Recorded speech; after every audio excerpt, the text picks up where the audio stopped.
لیکن چلو ایک آفر کر کے میں دیکھ لیتا ہوں، دنیا کو بھی پتہ چل جائے گا۔ اگر آپ کی لائف اسٹریمز واقعی ایسی ہیں کہ اس میں کوئی کویشچنز وغیرہ سلیکٹ نہیں کیے جاتے، بندے نہیں آتے اور کوئی بھی آ سکتا ہے اس میں، تو مجھے بتائیں اگلی لائف اسٹریم کب ہے، میں آ جاتا ہوں۔ How about that? آج تک یہ پروپیگنڈا ہو رہا ہے کہ اشرف علی تھانوی نے اپنے نام کا کلمہ پڑھایا۔ سوال پیدا ہوتا ہے اگر ایک بزرگ نے اپنے نام کا کلمہ پڑھایا ہے تو وہ مسلمان ہے؟ اب تو میں دلائل میں جاتا ہی نہیں ہوں، کیونکہ دلائل میں جاؤ یہ بات کاٹ کے نا ادھوری باتیں چلاتے ہیں، تو میں دلائل میں جاتا نہیں۔ باطل کا ایک اصول ہے، یاد رکھو، باطل سے جب بحث کرنی ہے نا، اس کے دعووں میں ہی اس کو الجھا دو، وہ خود ہی پھنسے گا۔ وہ کیونکہ دلائل ہوتے تو وہ یہ بات دعویٰ کرتا ہی نہیں نا، وہ پہلے ہی ریسرچ کرتا، وہ بندہ وہ کہتا ہے کہ یار یہ تو خواب آیا تھا رسول اللہ والا، حقیقت سے اس کا تعلق نہیں ہے، خواب میں تو آپ زنا بھی کر لیتے ہیں، تو کیا زانی کہا جاتا ہے آپ کو؟ ہے بھائی، ایک آدمی مولوی صاحب کے پاس آیا، میں نے خواب میں دیکھا میں زنا کر رہا ہوں، مولوی صاحب کہتے دفع ہو یہاں سے،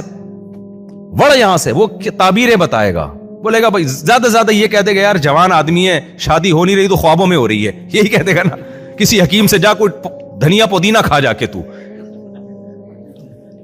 خواب میں اللہ کی زیارت بھی ہو سکتی ہے، جاگتی حالت میں اللہ کی زیارت نہیں ہو سکتی۔ تو ایک شخص کو خواب آیا مولانا تھانوی رحمۃ اللہ علیہ کے بارے میں کہ میں اب خواب میں دیکھ رہا ہوں کہ لا الہ الا اللہ شرفی رسول اللہ پڑھ رہا ہوں میں، تو مولانا تھانوی نے اس کی کوئی تعبیر بتا دی، اس میں کوئی شرعی طور پر کوئی وہ نہیں ہے۔ لوگ کہتے ہیں اپنے بابوں کا دفاع کر رہے ہو، بھائی جب ہم نے یہ جواب دے دیا، اب اگر آپ اسی پہ اڑے ہوئے ہو تو بابا پرس ہم نہیں ہیں، بابا پرس کون ہے؟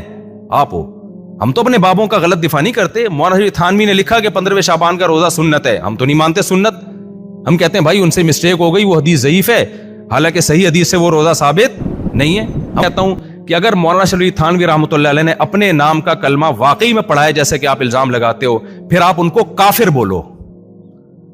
پھر وہ مسلمان، یہ دو نمبریاں نہیں کرو کہ ادھر بولتے ہو کلمہ پڑھا ہے، ادھر بولتے ہو ہم سب کے پیچھے نماز پڑھتے ہیں، سارے مسلمان ہیں۔ کہاں سے مسلمان ہو گئے یار؟ آپ بولو کافر ہیں، مرتد ہیں، اور جو ان کو مسلمان مانتا ہے وہ بھی کافر ہے۔ ہم تو کہتے ہیں قادیانیوں کو جو مسلمان مانے وہ بھی کیا ہے؟ کافر ہے وہ، کیونکہ ختم نبوت کا منکر ہے وہ۔ دیکھیں، ایک آدمی ہوتا ہے فقید المثال جاہل ہوتا ہے، ایک عدیم المثال جاہل ہوتا ہے۔ I don't know, tough competition ہے یہاں پہ، میں کون سا لفظ اپلائی کروں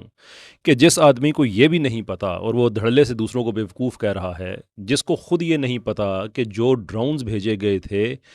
وہ جو شاہد 136 ہیں وہ لوئٹرنگ میونیشن ہے، وہ ایسے نہیں ہوتا کہ بس پھینک دی اور جہاں مرضی گر جائیں گے۔ لوئٹرنگ وہ ایک ٹیکنالوجی ہے، اس کے جو ٹارگٹس ہوتے ہیں وہ اسپیسیفائڈ ہوتے ہیں، اور وہ اتنے زیادہ پریسیجن کے ساتھ جاتے ہیں کہ اگر ان کو انٹرپٹ نہ کیا جائے تو جب تک ٹارگٹ نظر نہیں آتا وہ تب تک ہوا میں لوئٹر کرتے رہتے ہیں، یعنی کہ گھومتے رہتے ہیں، صرف اپنے ٹارگٹ کو ہٹ کرتے ہیں۔ تو ایران نے کیا وہاں کی شہری آبادی کو نشانہ بنایا ہوا تھا؟ اب جس آدمی کو نہ پتا ہو وار فیئر کا، اور نہ اس کو کبھی کوئی شغف رہا ہو کہ میں ایٹ لیسٹ پڑھ ہی لوں تھوڑا سا، میں کوئی 2 4 6 آرٹیکلز کسی اچھے ادارے کے میں پڑھ لوں، جو سابقہ فوجی ہیں ان کو پڑھ لوں، ان کو میں دیکھوں کہ ایران کی اسٹریٹجی کیا تھی، تو ایران کی اسٹریٹجی کے بارے میں نہ پتا ہونے کا مطلب یہ نہیں ہے کہ دوسرے بیوقوف ہیں، اس کا مطلب یہ ہے کہ آپ جاہل ہیں، آپ کو نہیں۔ تو جیسے انجینئر کے سامنے بندہ بیٹھا ہوتا ہے اور کہتے ہیں علی مرزا بھائی آپ سے یہ سوال ہے، ٹھیک ہے، تو میں نے یہ دعویٰ کیا تھا کہ یہ سوال بھی پہلے سے بتایا گیا ہوتا ہے کہ یہ والا پوچھنا ہے، یہ والا نہیں پوچھنا۔ وہ جس کو یوز کرتے ہوئے وہ ہزاروں کی تعداد میں شہید کر چکے ہیں لوگوں کو غزہ میں۔ آئرن ڈوم سسٹم یہ نہیں ہے کہ وہ جا کے لوگوں کو مارتا ہے، بلکہ آئرن ڈوم کا مطلب یہ ہے کہ جو اپنی ریزسٹنس کے لیے وہاں سے جو فلسطینی جو اپنے دفاع کے لیے جو کرتے ہیں، اٹیک کرتے ہیں، پریمپٹیو سٹرائکس کبھی کبھی کرتے ہیں، کبھی ریٹیلیشن میں کرتے ہیں، کہ ہزاروں قیدی بچے اسرائیل کی جیلوں میں ہیں، یہ آگے سے ان کو ہوا میں انٹرسیپٹ کرتے ہیں اور اس کے بعد پھر دوزخ کے دروازے ان پہ کھول دیتے ہیں، اور یہ دعا کر رہے ہیں اور کہہ رہے ہیں کہ خدا نہ خواستہ اگر یہ نہ ہوتا، وہ خدا نہ خواستہ اگر یہ نہ ہوتا آئرن ڈوم سسٹم، تو کیا ہوتا؟ اسرائیل کی وہ بیسز تباہ ہو جاتی جہاں سے وہ مسلمانوں کو مارتے ہیں۔ آئرن ڈوم سسٹم اسرائیلی صرف شہریوں کو پروٹیکٹ کرنے کے لیے نہیں ہے، جو آپ کہہ رہے ہیں خدا نہ خواستہ کہیں تباہ نہ ہو جائے۔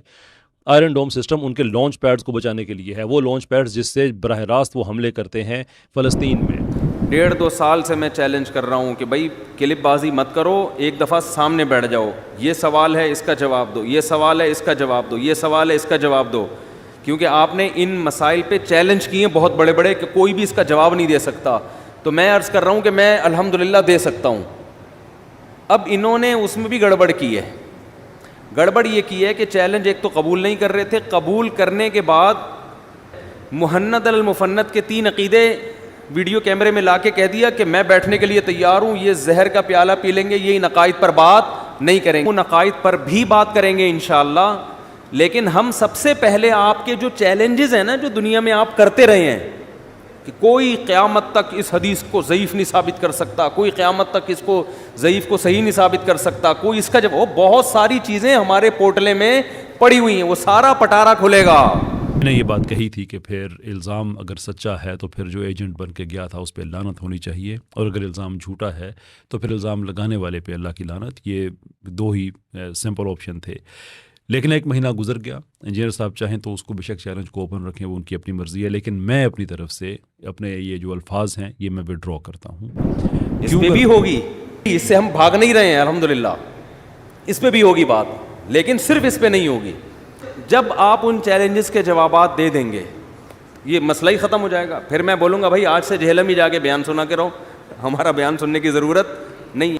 اور میں اپنی طرف سے گارنٹی دیتا ہوں کہ میں اگر اکیلا گیا یا میرے ساتھ کوئی بھی گیا, ہم بدتمیزی نہیں کریں گے. کلپ ہے یہ آپ ارشاد فرما رہے ہیں کہ کسی حدیث کی کتاب میں یہ حدیث نہیں دکھائی جا سکتی, یہ حدیث کی کتاب ہے اور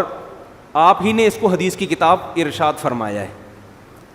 خود آپ ہی نے کہا ہے کہ یہ کیا ہے حدیث, اور اس میں یہ حدیث سمجھتے ہیں. کوئی اس اپنی حدیث کو کہتے کوئی ضعیف نہیں ثابت کر سکتا, یہ جی کسی نے آج تک اس کو ضعیف نہیں کہا ہے, تو میں بتاؤں گا یہ فلاں فلاں نے اس کو ضعیف کہا ہے. ایسی ایک نہیں ہے, اتنے بھنڈ مارے ہیں نا کہ آپ کی بھنڈ کا لفظ مجھے اچھا نہیں لگ رہا بولنا, لیکن اور کوئی مجھے لفظ سمجھ میں نہیں آ رہا, اتنے بڑے بڑے بھنڈ مارے ہیں کہ آپ کی سوچ ہوگی. یہ عجیب بات نہیں ہے کہ نوپور شرما ہو, اس کے دلائل اس کو دفاع کرنے والے, ان کے دلائل کا کھورا آپ کے گھر سے نکلتا ہے, قادیانیوں کے دلائل کا کھورا آپ کے گھر سے نکلتا ہے, سیکولرز کے دلائل کا کھورا آپ کے گھر سے نکلتا ہے, ان کے اندر لبرلز کے دلائل کا کھورا آپ کے گھر سے نکلتا ہے, سوشلسٹ کے دلائل کا کھورا آپ کے گھر سے نکلتا ہے. فرنٹ مین